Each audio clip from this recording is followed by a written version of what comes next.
In Water family and those who have joined us on Facebook, YouTube, Zoom. We welcome all of you to Living Water interview this morning. We haven't had for a little bit, but we're back. And what a wonderful Sabbath day. Good morning to our guests. Good morning. Nice to see you look so beautiful today. Welcome to Living Water interview. And first of all, I want you to introduce yourself. Tell us your name and where you're from. Good morning, Saints. My name is Diann Dandridge, and I reside here in Alabama in the United States. You reside in Alabama. Are you originally from Alabama? No, I've been here for 3 years. Tell us a little about where you started, where you're from. Well, I moved here from North Carolina, which is not my original home as well, but I was there for 20 years. That's where I was living. Was expecting to make that my final home before glory, but things didn't work out that way. Okay. And I'm still curious to know about the one before North Carolina. Are you going to tell us about that one? Oh my goodness, girl, there's so many. Oh, This where were is, you born then? Where were you born? I was born in Georgia, and my father was in the military, so I left Georgia when I was 2. So my childhood, of course, was moving around a lot. And as an adult, Alabama is the 10th state I've lived in since I've been an adult. So I'm a real pilgrim here. I have moved a lot. All right. I was just trying to establish whether you were born in the USA or not. Yes, yes. Because I know a lot of people moved over to the US. Right. Yes, I'm an That's what I was American. trying to get at. Good. So you are, yes, an American. Yes. All right. Nice to have you here today. Tell Thank me a you. little about your life growing up. Did you grow up in a Christian home or what denomination did you grow up in? I didn't grow up in a Christian home. It was a time in my mother's life that she was having some issues. You know, as a child, you don't know what that is, depression. And because my father was in the military, it could have been because she was away from her family. I don't know what she was going through, but she was seeking some help. And I think she grew up Baptist. I think my grandmother was Baptist. My grandfather was Methodist. I think, yeah, that's how it was. But I think she probably went to the Baptist church. Um, when she in the military, they have a Protestant chaplain and a Catholic chaplain. And the Protestant chaplain, it just covers any of the Protestants, right? And she went to see him about her problem, and the World Series was on, and he really didn't have time for her because he was watching the World Series. So he sent her across the hall to the Catholic priest. And so the Catholic priest was all too happy to counsel with her. And as a result of her issues and her problems, you know, put her in proximity with other women that were in guilds or something that kind of helped guide her. And as a result of that help, you see, she ended up becoming a Catholic. Then she brought us all in through going to catechism, and we all got sprinkled, baptized into Catholicism. Okay. So your early days, you grew up as a Roman Catholic. As a Roman Catholic, yes, I when I wasn't in Catholic school, which sometimes I was, and this was in elementary. Sometimes she could afford to keep me in private school, and sometimes she couldn't. So when I wasn't in Catholic school, and I was in public school, then I would have to go to catechisms every Saturday. Um, and when I was able to go to the Catholic school, then I didn't have to go to catechism on Saturdays. Okay, so you were really involved in your religion, in the Catholic. As a child, I was really involved because I was the oldest of the 3 of us, 2 younger brothers. And because I was older coming into it, they were babies.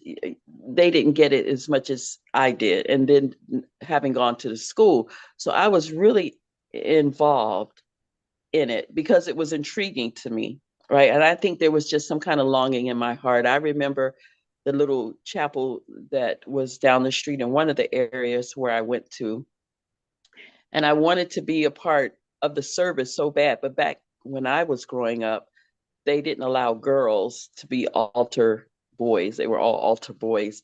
Now I think they allow girls to do it, but back then you couldn't. So the priest knew I wanted to be involved somehow. So he would let me come in the back and help with the little wafers, getting them ready for communion. And if there was any broken ones, we'd have to separate them. And of course, as children, we ate them.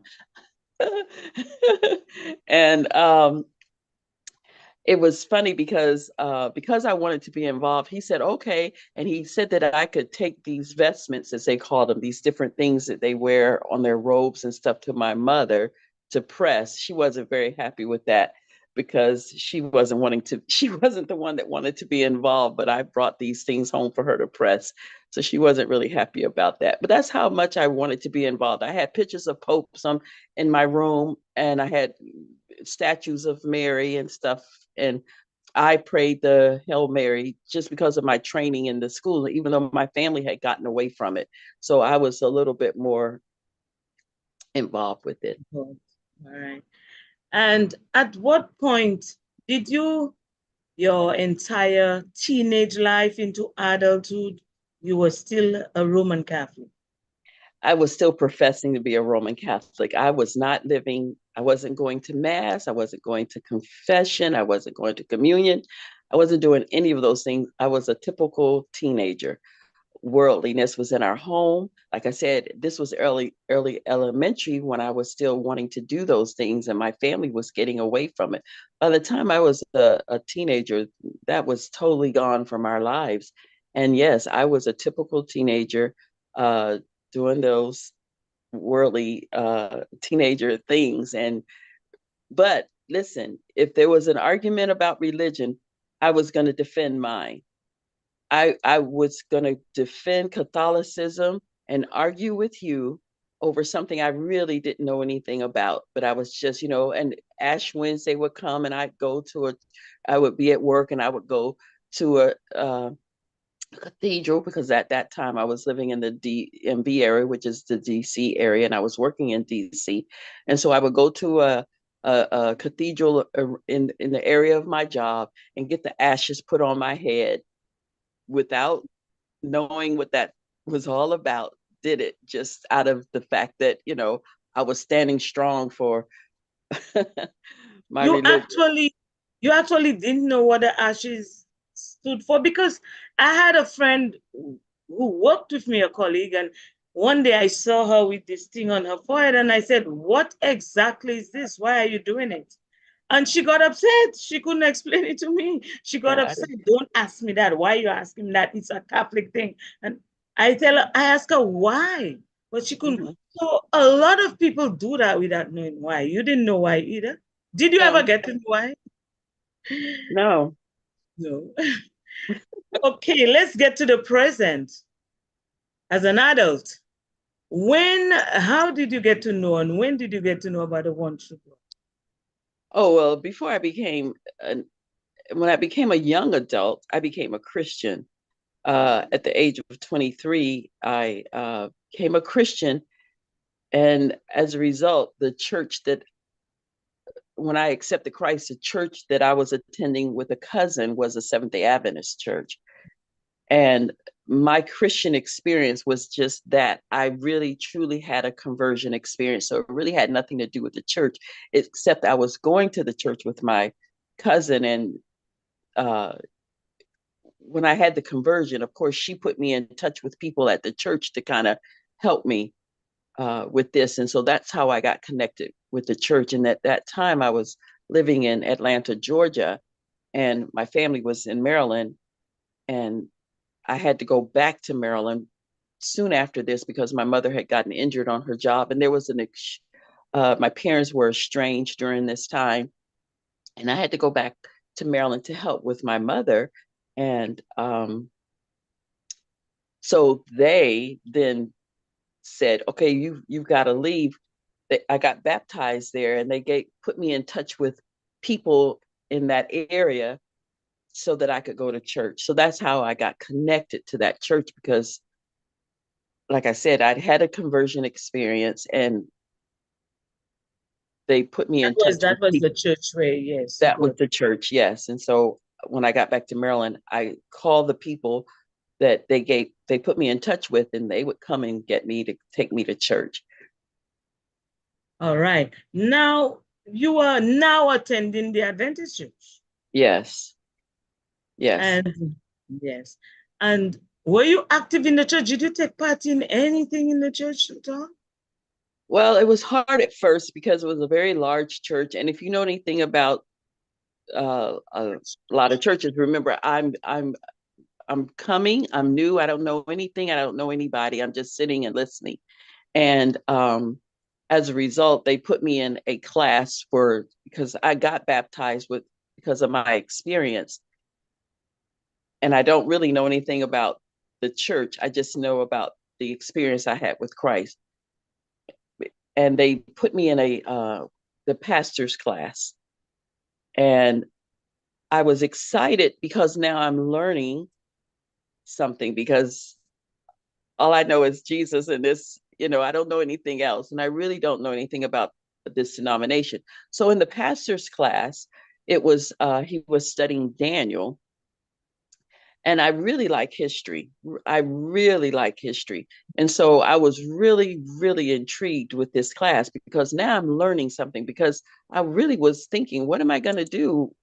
I don't understand um, what this is all about, but I needed some help, right? And so this class was so exciting to me. I studied my lesson. I was so I was so uh, good at studying the lesson that one time, this was months into the class, I was always, if people know me now, when I'm in participating in a class at Sabbath school, as they call it, or Sunday school, I'm asking questions or I'm answering questions because I'm so excited about this. And the pastor left one time, and usually when he would go, an elder or deacon would come in and take our class. But this particular Sabbath, he asked me to take over the class. Now, I am a student of Mm. students, and he asked me to take over the class. Oh my, I had never spoken to a group, I'd never taught anybody, but I was just going to do what I, do normally. And I was just excited about leading out. I didn't think anything of it. I was honored, but I didn't think it was a big deal until I had to do it. And I was really very nervous and I taught the class. And when it was time for us to graduate, the pastor said he saw something in me and he wanted me to, of all the students that was in this class now, he wanted me to teach. He said, you have the spirit of this, and I want you to. He went to the kindergarten class and he had them pick out 4 or 5 little children and gave me a group of children to teach.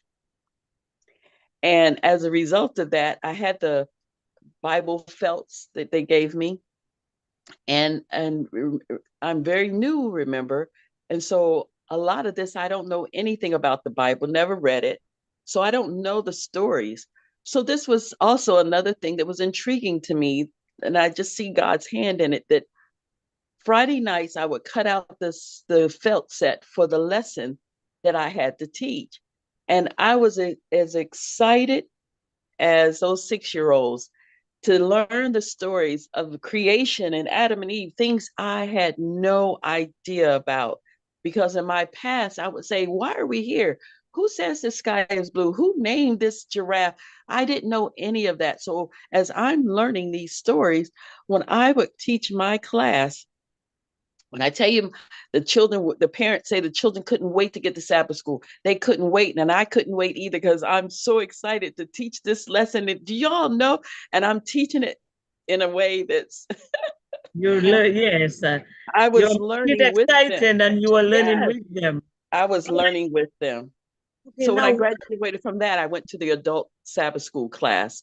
And then I really started learning and the Bible, the teacher we had was just so into taking the lesson away from the lesson, not just sticking to the lesson, go deeper into the lesson in the Bible and these other writings. And I was just so intrigued. And our class wouldn't, when the bell would ring, we would still be chattering and we couldn't stop.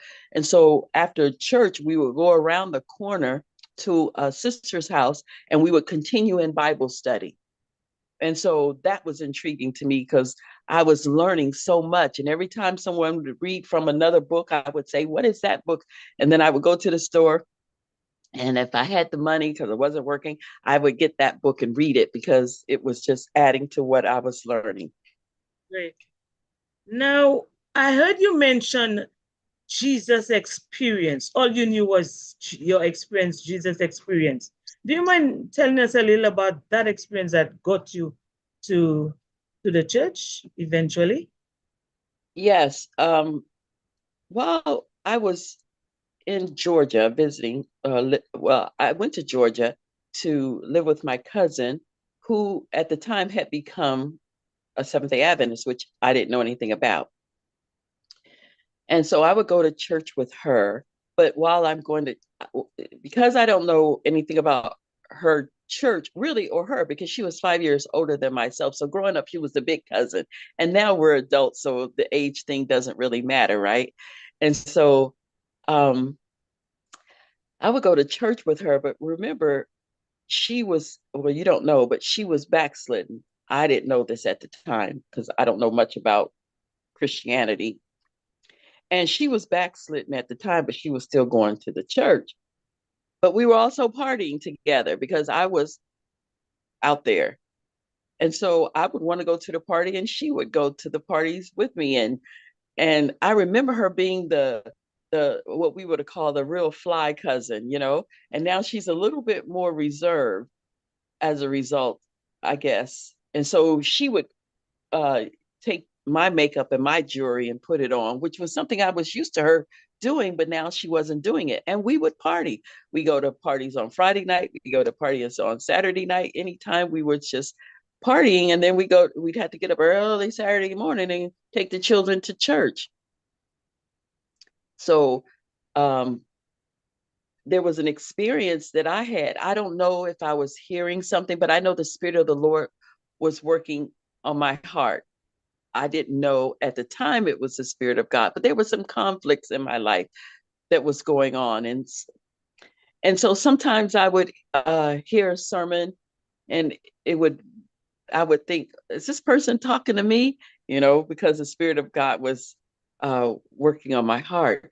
And my cousin and I, we were in some group, ladies group, and we were having a party. And it was our turn to host the party. This is how deep she was into stuff that she shouldn't have been, but I don't know that she's not supposed to be because this is the way I remember her. So I didn't know that there was a difference in how she was living as this Christian, right? And so it was our turn to host a party, and they had a party house in the Atlanta area. A lot of the apartments have clubhouses, and you can just reserve them. And so we reserved it to throw this particular party, and it started to rain really bad, but everybody showed up, you know.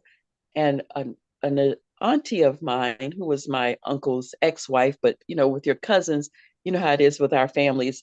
Once an auntie, always an auntie, because this is my cousin's mother, so we're still close to her, and she's a real spitfire of a woman, and she's a partier, and she walks into the place and music's blasting and it's thundering lightning outside, and she says that God was going to strike us all dead now, but she's coming to the party, but now because we're partying, she says that God is going to strike us all dead. And that shocked but also frightened me. And at the time she said it, it's like simultaneously the thunder and lightning crashed in a big boom. And the guy was saying, "Diann, it's your turn to work the bar." All of this happening at the same time. And it just blew my mind that I ran out of the place. I ran out of the place and I ran back to our apartment and I fell on my knees. Because remember, I told you there was things toying. My cousins Right. don't know I'm struggling. There's conflict and struggle in my mind all these Right. weeks, but I don't know what it is. But at this particular time, when I'm frightened as a result of what she's saying, I go back to the apartment, I fall on my knees, and I pray to God in a way that I've never really prayed to God before. Because remember, I only knew the book prayers, I only knew the rosary. I never knew God as somebody that you could just talk to. And so at this time, it's not even a question. It's just I'm down on my knees and I'm asking, what is this? What's going on? What do you want from me? I'm asking him this.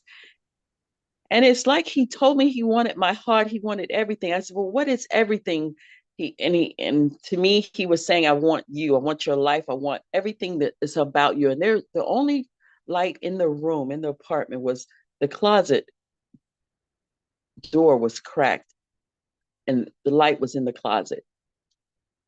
The bed I was on was on the floor. It was a mattress is on the floor. And as I looked, I could see the light coming out of the closet.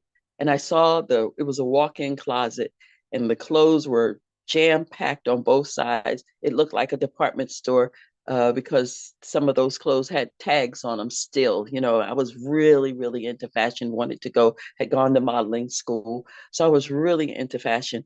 And it was my idol, actually. And he told me he wanted everything. And I gave him, he said, even your closet, because he knew that was my idol. And I thought that was funny. And so that night in my room, I gave my heart to Christ.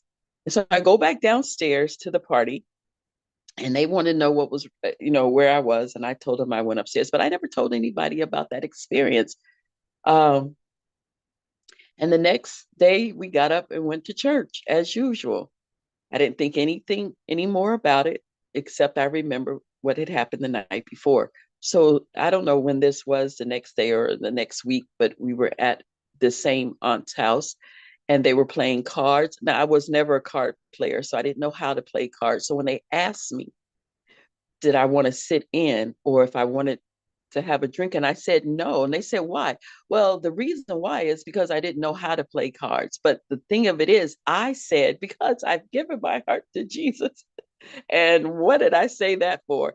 It was like my aunt's neck turned like the girl in the Exodus, the way her neck turned around to me. And she was a beautiful woman, but it was like what I saw in her face, the way she looked at me and started to fuss at me and kind of cuss at me, wanting to make sure that it wasn't that church that my cousin was going to that I was joining. Well, I didn't know anything about that. All I knew was I'd given my heart to Jesus.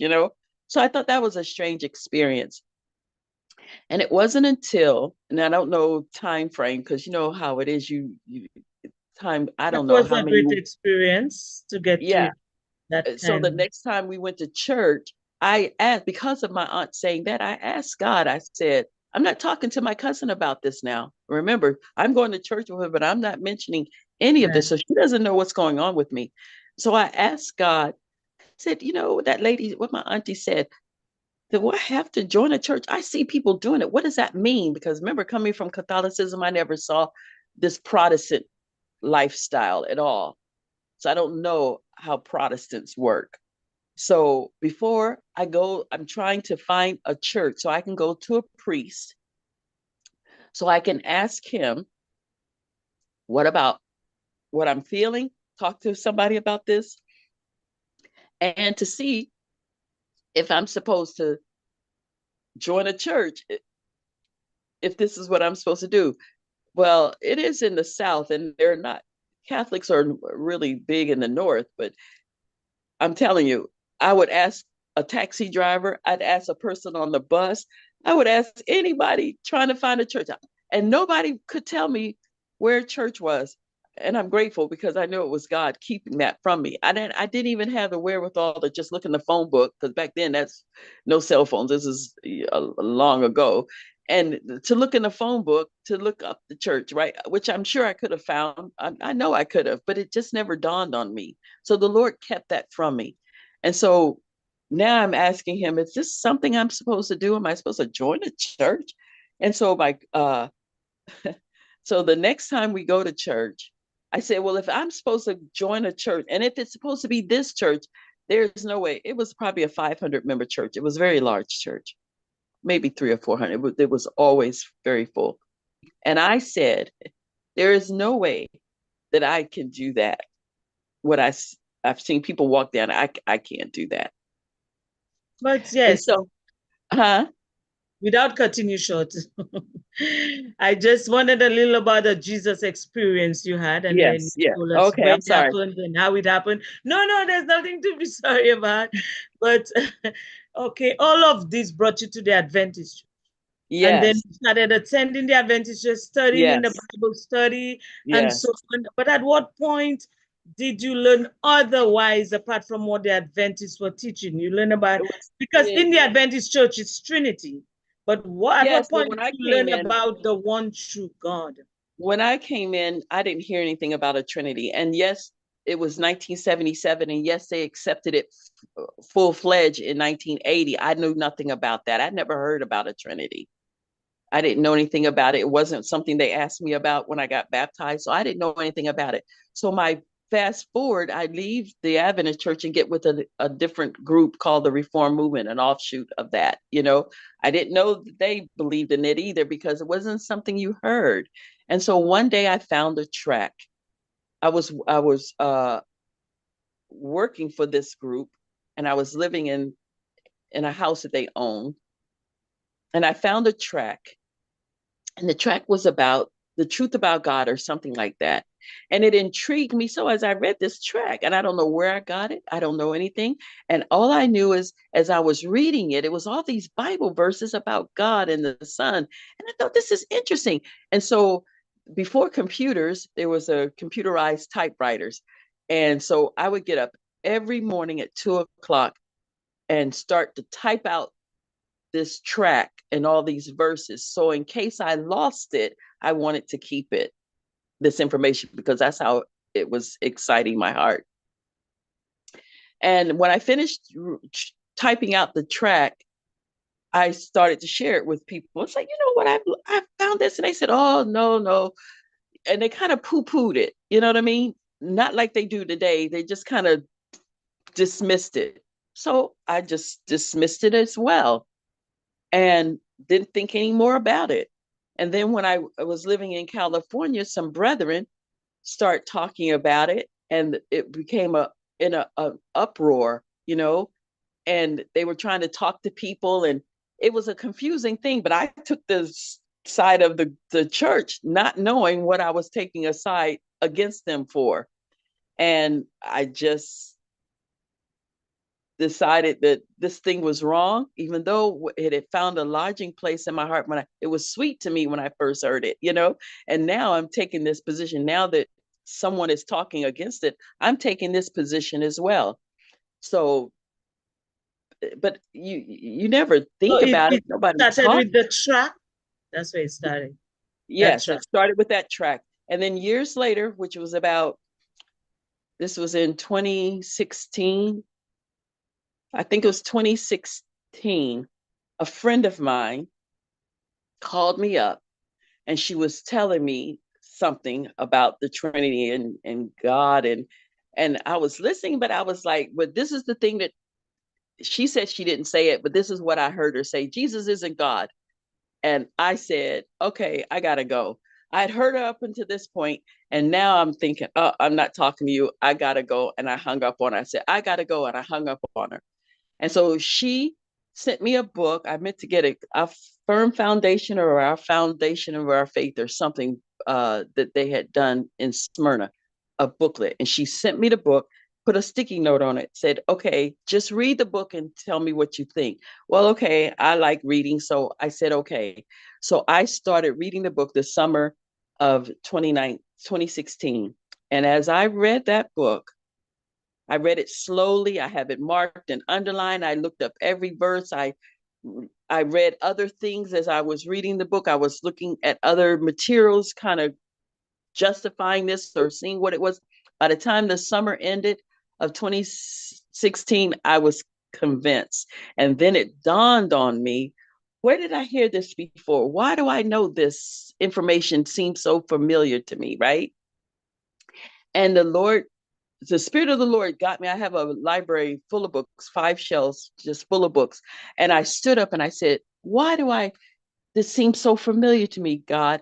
And when I went to the room and I looked on the shelf, I had all these notebooks. Back then, they were little book notebooks. Now I have the big binders where I keep my studies and stuff. And they were these little notebooks. And I picked up the Spirit just let me. I picked up this blue notebook how I hadn't looked in at it for years.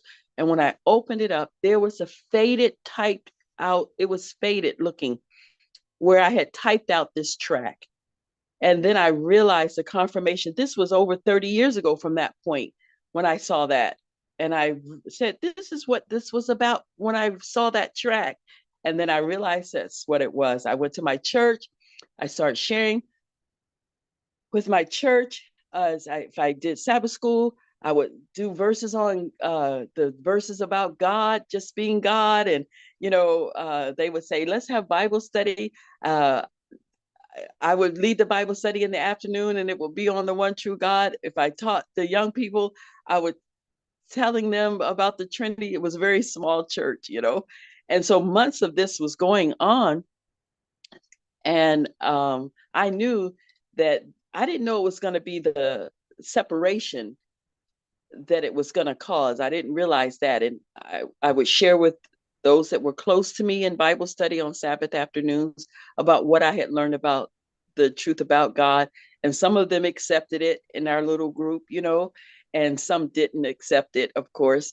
And it wasn't until I decided in November when we were going to do new offices that I was not going to take an office in the coming year. In my spirit, I said, this is not going to be good. I'm not going to be able to do this.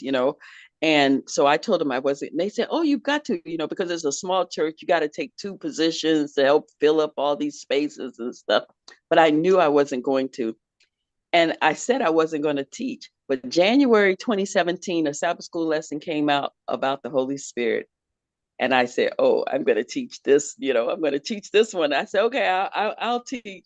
So I had the first Sabbath of that lesson, and I spent 8 hours studying that lesson, meaning I never studied the Sabbath school lesson itself. I always took the topic of what they were talking about, and I took the Bible verses and I taught that way. It's been years since I would study a church Sabbath school lesson. So I taught that way. And so people always liked the Sabbath school that I taught. But this particular Sabbath, I tell you, I took 8 hours to study that lesson. And as I stood there to present the lesson and show the fallacy of what that verse meant or what they were saying wasn't true, this guy was like he was heckling me. He knew he had been in one of the Bible studies where I taught that I didn't believe in the Trinity anymore. So now he's taken a different stance against me and he's arguing back and forth with me. And so the class really didn't get anywhere. And they ended up calling the pastor, and the pastor calls me up.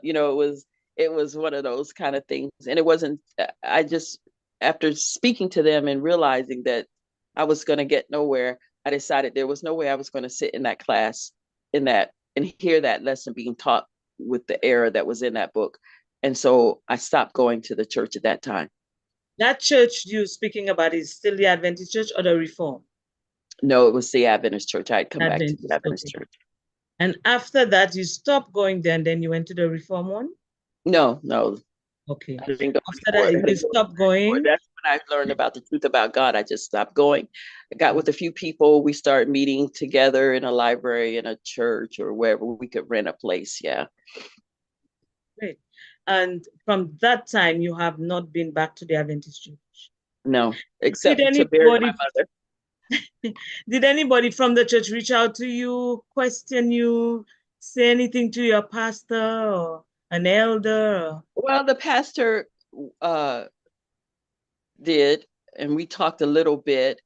Um, when I when I resigned, my mother had joined the church, and I was so happy. My mother's old now, and finally, after all these years, I've been a Christian. She becomes a Christian, and she's accepted the Sabbath, and I was happy for her. So I didn't know there was going to be a disfellowshipment or any but I didn't want her to witness any tension with me and them, because I knew she was too old to understand, right? Even though I was teaching her when I would had a phone Bible study, she would be on and she was accepting the fact, oh yeah, God is, yeah, she saw it, but she didn't know the consequences of it. So I didn't involve her with that.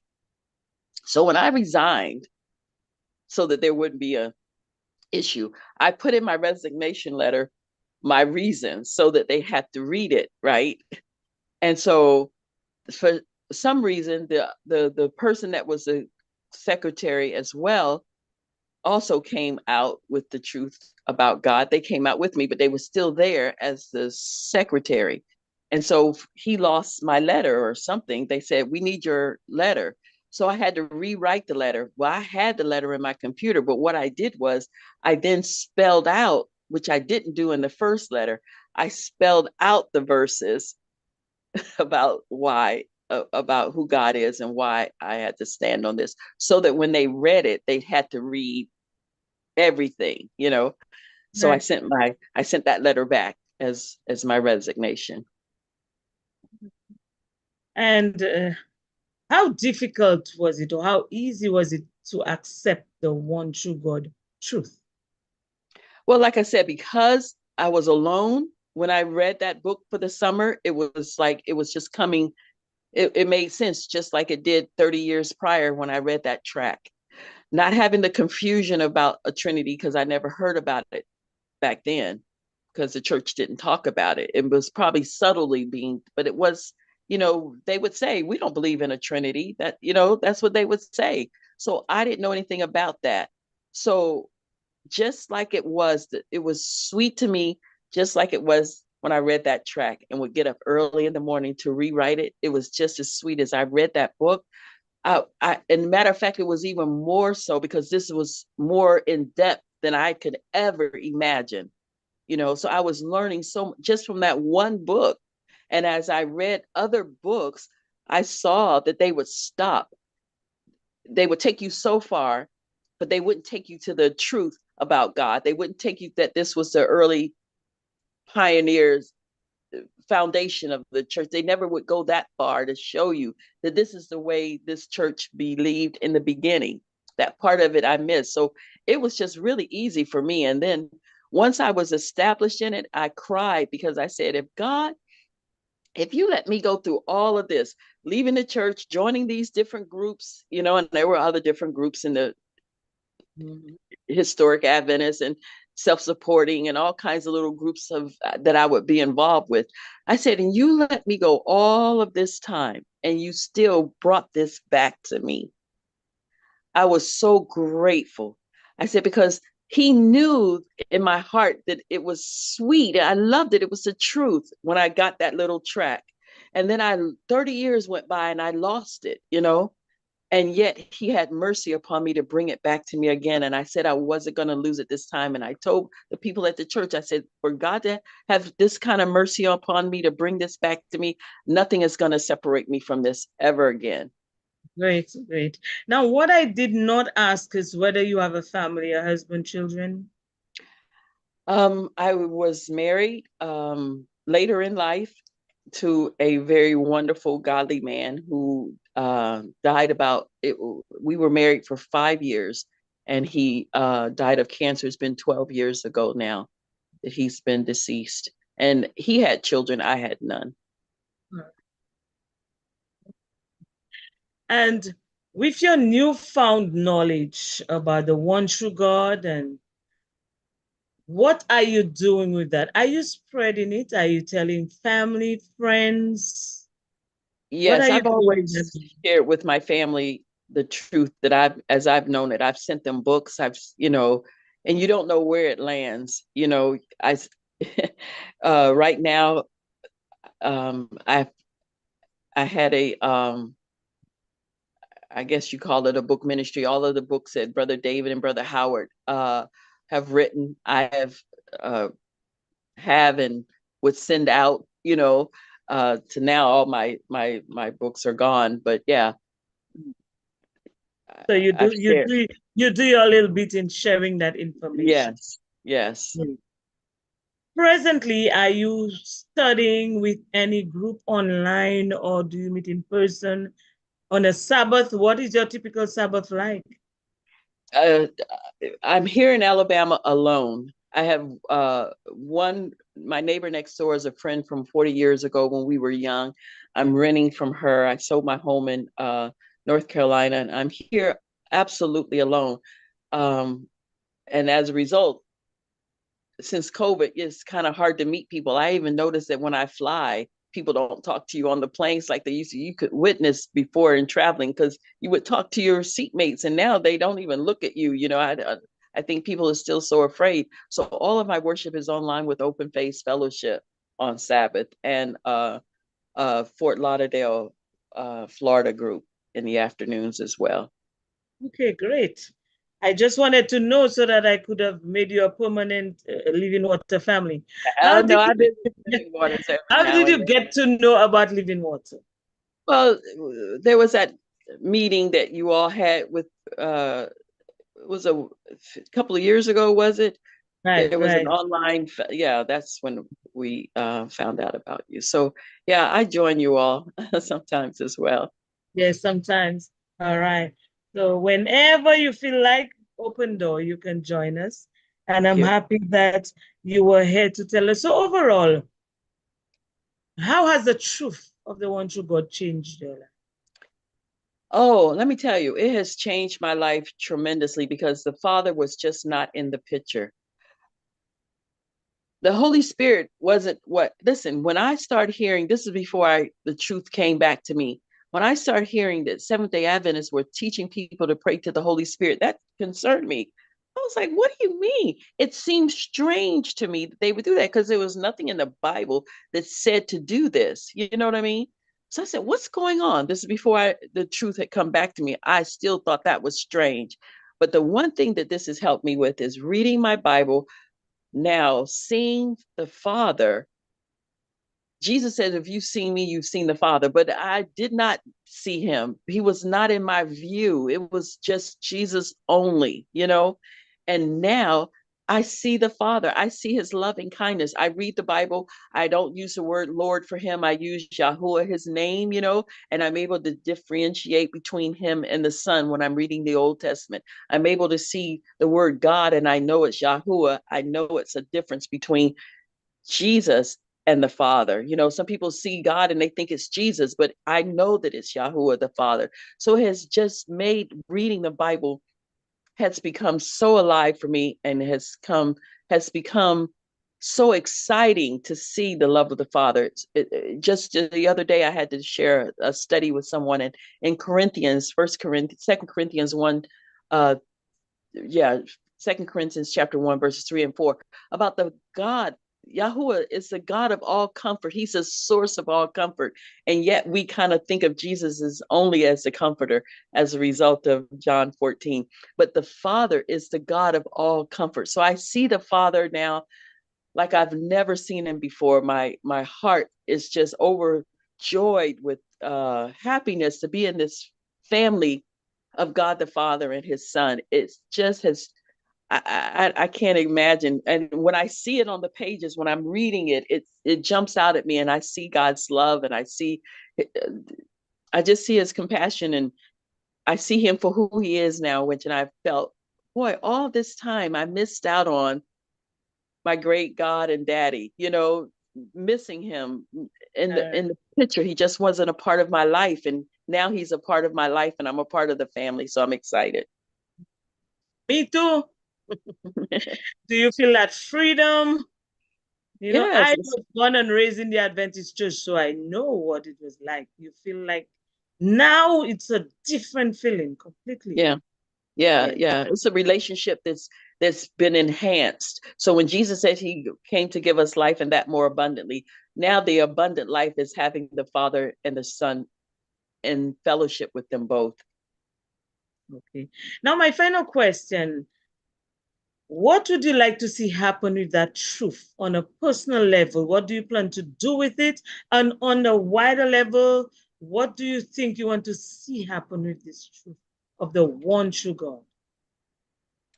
I really would like to see it with all of us. have a better, a more of an impact on the world, because I think it could, if this is the truth of the third angel's message, it has to have an impact on the world. It can't just be for us. I've started a little YouTube channel called, as you can see, A New Life Ministry on YouTube. And it's just to start out because I'm nervous on being on the internet. So, but it's what I considered milk, just trying to reach it to my family and the friends who don't know. If I can start off getting them used to talking, listening to me, then I want to share it there, um, in my little way of sharing it.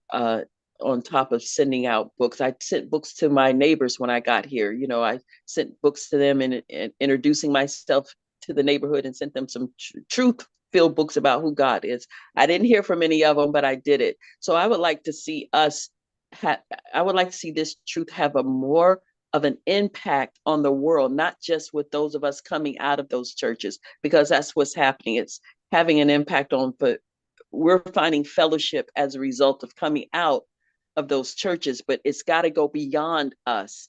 I would like for to see us come together in a way that it reaches the world, because they're still in darkness. And if this truth is the truth for the time, then it has to go beyond our group.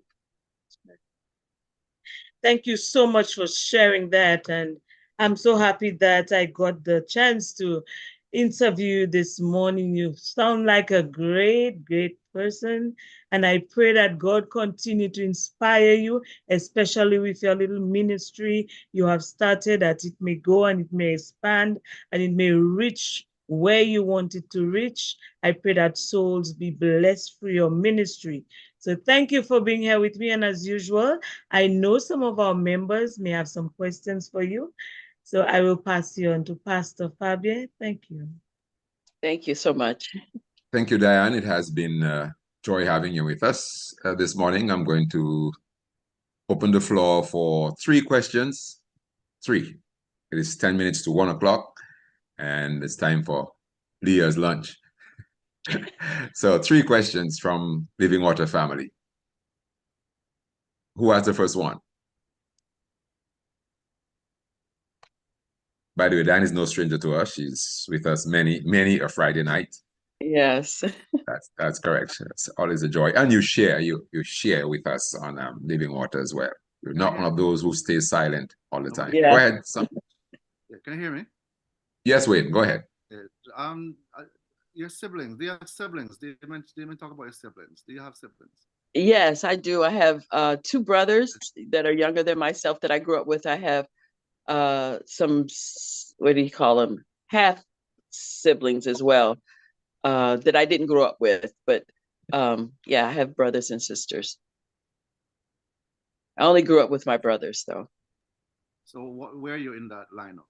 That's of siblings. Well, you know what? Because I didn't grow up with those other children, and I just think of me and myself with my brothers as the oldest of the 3 of us, because that's just what I know. I didn't meet these others till I was an adult, and they're adults. So I always think of myself as the oldest of the 3. Thank you, Wayne. I sent you a message in the chat. Would you please check it out? Thanks. Another question from anybody else?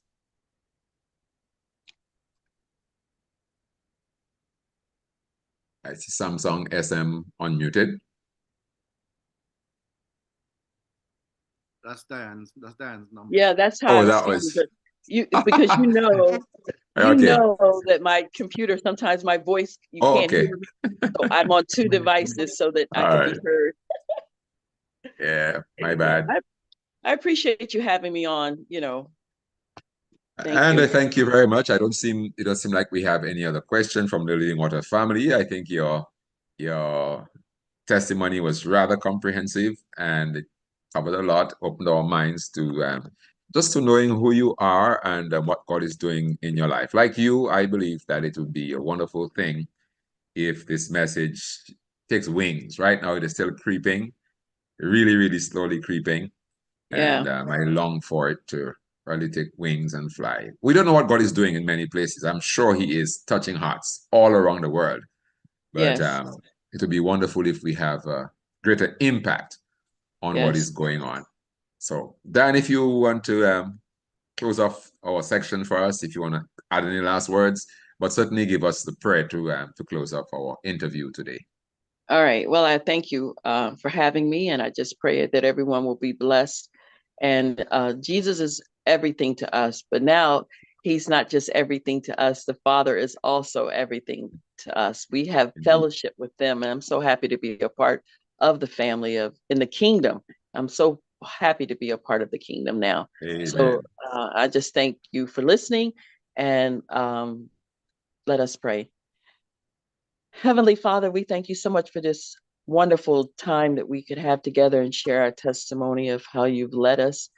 And you continue to lead all of us, Father. This is not the end. This is just the beginning of the road of a wonderful new life. And we look forward to the day that when your Son will come through the clouds of glory and scoop us all up and take us all home. But we don't want to leave anyone behind, Father. So I pray that your spirit will help us to be more of a witness to those around us, that we will have more of an impact, that our light will shine brighter and brighter so that others might come to know this wonderful truth and have this wonderful relationship with you as we are having, Father. Thank you so much. I pray that you would dispel all darkness. I pray, I speak healing and life over each one that listens to this video and that is with me right now, and those that will listen later on, who knows. I just pray, I speak life over them. I speak the spirit of truth to be in them. And I pray that you can guide us all into that perfect day. We love you and we thank you for loving us. In your Son's name I do pray. Amen.